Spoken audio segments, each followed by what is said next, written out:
Literally everybody keeps asking me about how to start freelancing. I just decided to make the definitive guide to freelancing for software developers, mostly because I'm sick of people asking me. Okay, so how to get started freelancing. First of all, you're probably going to want a contract template, okay? One that covers your basis, one that covers what a statement of work is. If you don't know, maybe you can ask me. I might be nice enough to give you one. But basically, you want a contract that defines the terms of the relationship with a client. Go find a template. And then one that creates a statement of work. And what's the statement of work? A statement of work outlines all the work for this client's work product. And the work product is the intellectual property you create for the client and that they pay you for. So this is very important. This is like number one. You need a contract. You need a contract. Do not just do it like invoices, willy-nilly. You need a contract. You need terms. You need to protect yourself, right? A lot of people, they come to me. I'm getting ahead of myself here, but a lot of people, they come to me, should I incorporate? What about the risk? Blah, blah, blah. You can mitigate a lot of risk in any business by just having a contract. You can mitigate any risk by just having a contract. You can set the terms, you can set liability, blah, blah, blah, right? It's a negotiation. Sometimes, I don't have the same contract for every client, right? But I have the same template for every client. We go back and forth on the terms. In some states, for example, it is illegal to have interest rates higher than a certain percentage. So yeah, my late fees interest rate, that has to be changed for the state of California or whatever, right? And then also you need to understand what kind of service you're providing. I wrote freelancing, consulting, and contracting here. The difference between those is, I would say, the deliverable, right? Freelancing is a work product. So you're producing something for somebody, right? Consulting is the deliverable for consulting is, I would describe it as information, right? Something that the client can act on. So this is usually a document outlining whatever, right? And then contracting is pretty similar to normal employment, except it just has a fixed term. 6, 12 months, whatever, right? And typically contracting is usually like an hourly thing. You're typically, more like an employee embedded in things. They might provide you with like a computer, that kind of stuff. Now, sole proprietor versus corporation, I get asked this a lot. And I would say do not incorporate, okay? If you incorporate, the only way you're going to be able to pay yourself is by taking out dividends and whatever, right? And also this varies by jurisdiction. I don't know all the jurisdictions in the world, so you're going to have to do some homework. You're going to have to figure it out. But most jurisdictions have something called a sole proprietor. And the business license for a sole proprietorship is like $30. And that's even if you need a business license. Some places you only need a business license if you want to operate under a business name. You can operate a sole proprietorship under your own name in a lot of jurisdictions. It's very cheap. A corporation is very expensive to run, even if it's just like a dumb corporation. Now, if you're talking with like your first client, for example, some clients will say that they want a corporation. And I will tell you, you do not want to work for that client if they only want to hire freelancers structured under a corporation. To accounting, all that matters is an invoice, okay? If somebody wants a corporation, they are either trying to get out of this arrangement, or they don't actually want to hire an external person because they don't understand the difference, right? So I would say start with sole proprietorship, limit your liability with your contract template, and feel it out. Okay, there's no risk. And if you want to stop freelancing, you don't need to dissolve a corporation or any of this other stuff. Besides, there's a whole bunch of accounting headaches with corporations. You need to have a CPA sign off on your books and all this stuff. Like, you don't have to do any of that with sole proprietor. So that's what I recommend for everybody. Okay. Find a client. Easy, right? No. Okay, so how to find your first clients as a software developer, freelance software developer. Well, one, you can talk to people, obviously. So I would say this is how I did it. I basically reached out to a bunch of people in my professional network. So, yeah, the people you might have on LinkedIn. And then I also just put myself out there. I'm like, I want to be freelance. I want to do this, right? I had like a small following on Twitter at the time.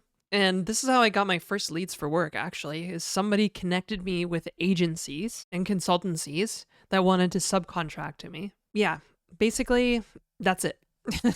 If you hit up your professional network, all your past like favorite colleagues, you'd be like, you just tell them that you want to be like freelance or consultant or whatever, right? And it's like, it's also a good excuse to like catch up with people and like start building your network, because this, it's also going to get you like used to the idea of just hitting people up to like talk. So you kind of have to, you have to do this.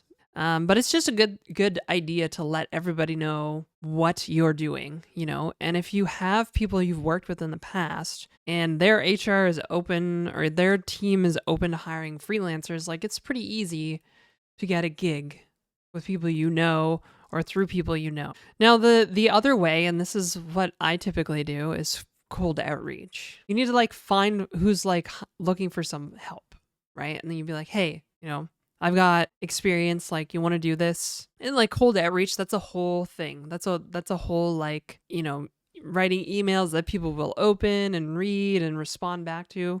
It's a whole thing, right? There's like a lot of techniques. I'm not going to go into those techniques here, although I probably should have if this was the definitive guide. But I would, and my recommendation actually is to not do Fiverr, Upwork, or freelancer.com. And that's because if you are a consultant or freelancer, you're probably going to have you're going to have like maybe 1 to 3 regular clients that you make your income from. Fiverr, Upwork, Freelancer, these platforms are typically, in terms of pricing, they're race to the bottom. You know, what you want probably is a high touch, high value clients, not this low value, low touch kind of thing. Now, I don't want to say that like Fiverr and Upwork and stuff, they don't, like they work for somebody, but I could not ever make them work personally, especially because I have like a niche. I guess you could say I have like a horizontal niche, or I did with Closure and stuff. So yeah, that is how to find your first clients. You're going to have to put yourself out there. You're going to have to talk to people, hit up your network, hit up your professional network, hit up social networks.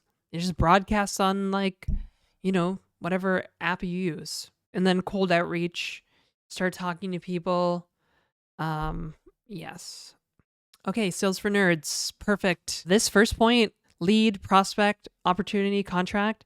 This is the basic sales pipeline, right? You have a lead, you qualify that lead, and it becomes a prospect. And then as you work with the prospect, and by the way, qualifying the lead means you can do the work they want, okay? You can do the work they want and for the money they want it. If you learn anything from this, I want you to remember that when you qualify a lead, it means you can do the work and you can do it for the money that they want or the money that they can pay you. Because you don't want to be doing work that you are like starving doing if they're paying you like garbage. You need to ask yourself, is this a good fit for you? And don't be afraid to walk away. You can't be afraid to walk away from a lead, because you will back yourself into a corner that is like tough to get out of. So that's what qualifying a lead means. And once you've qualified a lead, they become a prospect. And then once you move further along in the sales call, you know, it becomes pretty obvious if there's an opportunity, and then you get the contract. And you'll get rejected a lot. You'll get rejected a lot. People won't answer your emails. People will be like, nah.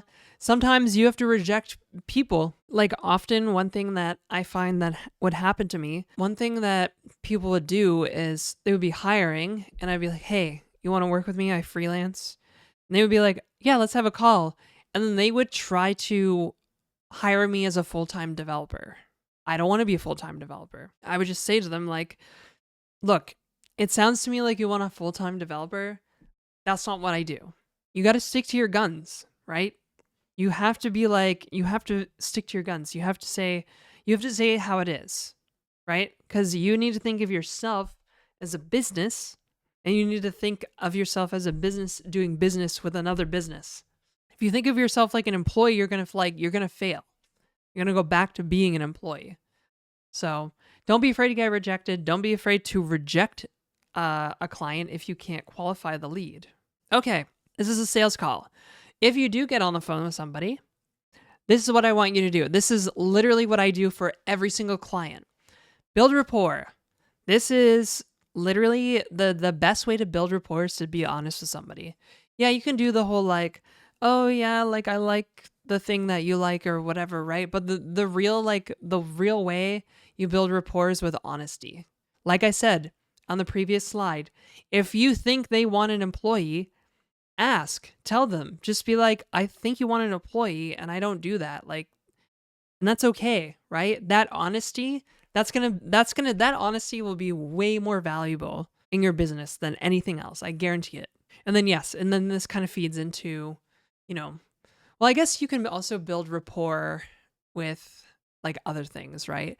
Like a lot of places that use Clojure, for example, back when people cared about programming languages, any place that used Clojure, they were like huge Clojure nerds. Like I could just nerd out about Clojure with some like random people, and that was perfect. That was the great way to build rapport. And then I could qualify the lead. I'd be like, oh, so what are you looking for? Like, what are we talking about?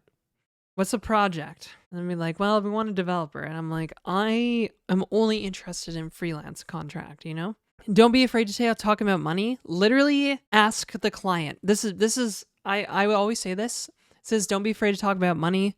Avoid discussing hourly rates. Personally, I don't think hourly rates are a good idea. I think they leave a bad experience with the client. They have a tendency to blow a budget because you are incentivized to do the work slower. If you have an hourly rate, you basically get punished for finishing faster, which means you should probably do fixed rate work.